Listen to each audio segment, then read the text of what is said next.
Olá, hoje nós vamos falar um pouco sobre a questão das mortificações, tendo em vista que recentemente foi proposto por alguns líderes religiosos a questão do jejum em plena pandemia. Então nós selecionamos um trecho do Evangelho de Mateus, capítulo 11, versículo de 28 a 30, e vamos trazer também alguns outros elementos que estão contidos no budismo sobre essa questão das mortificações, né? O que seriam as mortificações? O jejum seria uma delas. A autoflagelação seria outro tipo de mortificação. E qualquer tipo de sofrimento que você se imponha ao seu corpo, ao seu espírito, para que você possa entrar em contato, melhorar o seu contato com Deus, ou conseguir alguma graça de Deus, como você queira encarar. Então vamos ver lá o que Mateus diz, né? No capítulo 11, versículo 28 a 30, e em seguida nós vamos fazer uma abordagem dentro daquilo que é proposto pela doutrina espírita.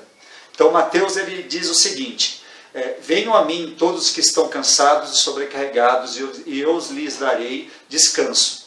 Tomem sobre vocês o meu jugo e aprendam de mim, pois sou manso e humilde de coração, e vocês encontrarão descanso para as suas almas, pois o meu jugo é suave e o meu fardo é leve. Então a gente vê aqui claramente nessa passagem que Jesus ele não apoia a ideia do sofrimento para se aproximar de Deus ou para se livrar de supostos pecados, se é que nós podemos estar falando nesses termos, né? A palavra pecado, que não é uma palavra muito usada pelo Espiritismo. Então, o sofrimento por si só, ele não traz não tem nada a acrescentar, né? Quando Jesus fala que seu jugo é suave e seu fardo é leve, ele quer dizer que para que você seja o seguidor dele, não é necessário esse tipo de sacrifício. Então, qual é o sacrifício que Jesus nos pede? O maior de todos os sacrifícios, né? Por exemplo, a questão do perdão. Esse é o maior de todos. Colocar-se no lugar do outro. Esse é o grande sacrifício. Porque colocar-se no lugar do outro, muitas vezes, significa deixar a vingança de lado, que é algo que a gente, de um modo geral, costuma tanto achar que pode trazer algo de positivo. Então, quando a gente abre mão do se vingar, ou a gente tenta perdoar alguém, nós estamos sacrificando nosso orgulho, nós estamos sacrificando nossa vaidade, nós estamos mortificando nosso espírito naquilo que realmente Deus precisa para o nosso aperfeiçoamento, nossa melhoria espiritual e para o nosso crescimento. Então, não é o jejum ou qualquer tipo de mortificação desse tipo que nos aproxima de Deus. Aí você pode pensar assim, mas Jesus, antes de seguir sua vida pública, ele não ficou 40 dias no deserto, e segundo a Bíblia ele não jejuou? Então, aqui é necessário a gente entender o contexto, né? Em primeiro lugar, essa questão das mortificações que eram praticadas no Oriente, e ainda é praticado agora na civilização ocidental moderna por alguns, essas mortificações naquela época eram bastante comuns. E o fato de Jesus ter feito ela na juventude, supondo que realmente aconteceu, seguindo aquilo que está no relato bíblico, não significa que Jesus o apoiava, porque depois dessa passagem, em nenhum momento sequer, Jesus ele apoiou de modo ostensivo, pelo menos, a questão de mortificações. Essa questão da autoflagelação, que a gente costuma ver muito agora na sexta-feira santa e durante a Semana Santa todinha, ou mesmo a questão do jejum proposto por alguns religiosos como uma forma de atrair a graça de Deus para que possamos nos libertar da pandemia.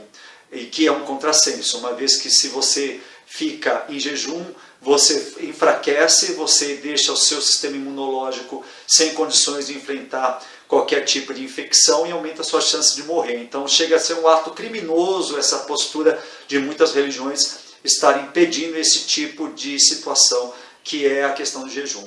Talvez em uma outra situação a questão do jejum seja tolerável, mas jamais indicada pela doutrina espírita, por exemplo. E não é só a doutrina espírita que trata isso, né? Se você olhar, prestar bem atenção no cristianismo, Jesus, se a gente deixar de lado essa questão dos 40 dias de deserto, do deserto que Jesus fez antes de se lançar na vida pública, nós não vamos ver Jesus em nenhum momento pregando que é necessário que se sofra para que você atinja uma melhoria espiritual ou atinja a graça de Deus, como dizem algumas religiões, né?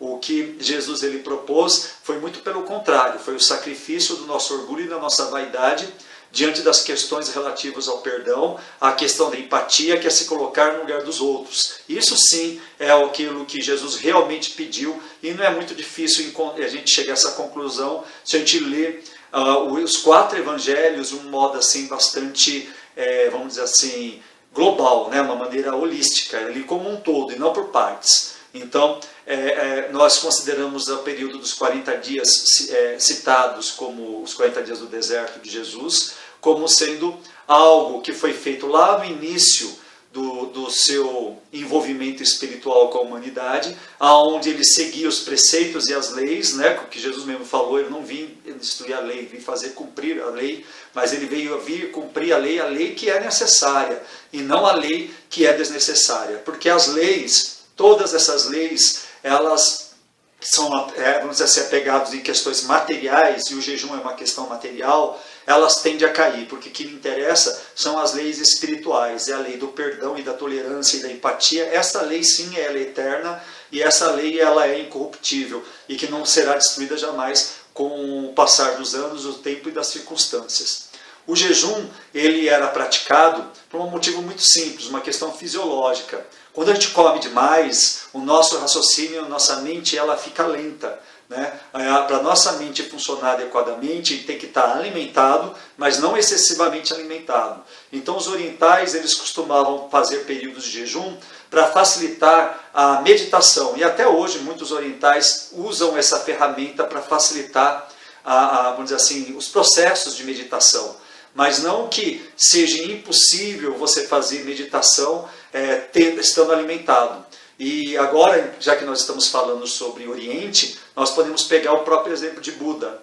O Buda ele pregava o caminho do meio. O que é o caminho do meio? Antes de Buda, lá no Oriente, se acreditava que para se atingir o Nirvana, ou seja, essa aproximação com o mundo espiritual, se libertando dos karmas, ou seja, das coisas negativas que nos prendem à Terra e às muitas encarnações, acreditava-se que a mortificação do corpo era necessário para se atingir a evolução espiritual.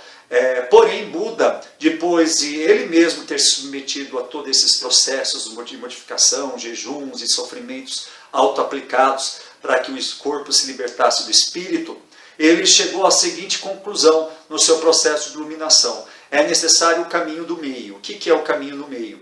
Não é nem vivendo de uma maneira onde eu só penso em aproveitar as coisas da vida material, então a alimentação excessiva, a sexualidade desenfreada, as diversões desenfreadas, e nem a mortificação, o sofrimento, o jejum, a autoflagelação e coisas desse gênero. É o caminho do meio, ou seja, você deve se alimentar e tratar bem o seu corpo para que você tenha condições, mas não viver só em função dos prazeres e se desligar das questões espirituais. Então esse é o caminho do meio pregado por Buda.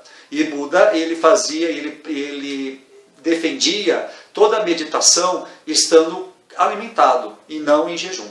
Então, essa coisa toda, essa do jejum, é algo que a gente deve estar refletindo e estar repensando até que ponto esse tipo de postura é válida. E o que se espera do espírita seja justamente o jejum do quê? O jejum do sentimento ruim, do sentimento de ódio, de vingança, de intolerância, de incapacidade de compreender e estar correndo atrás vamos dizer assim, de vinganças e tudo mais. Porque a vingança é totalmente desnecessária, porque com o tempo a lei de Deus faz com que toda a justiça seja feita, mais cedo ou mais tarde. Nem que essa justiça seja feita em outra vida ou em vida após morte, mas normalmente a justiça de Deus consegue atingir a gente ainda nessa vida. Então nada de jejum para se adquirir nada diante de Deus, nem a sua graça, nem o seu perdão, e muito menos a iluminação espiritual. Então fica aqui o nosso recado e até mais, e continuemos na nossa quarentena, e nada de jejum, a não ser que seja o jejum das coisas negativas, dos sentimentos negativos.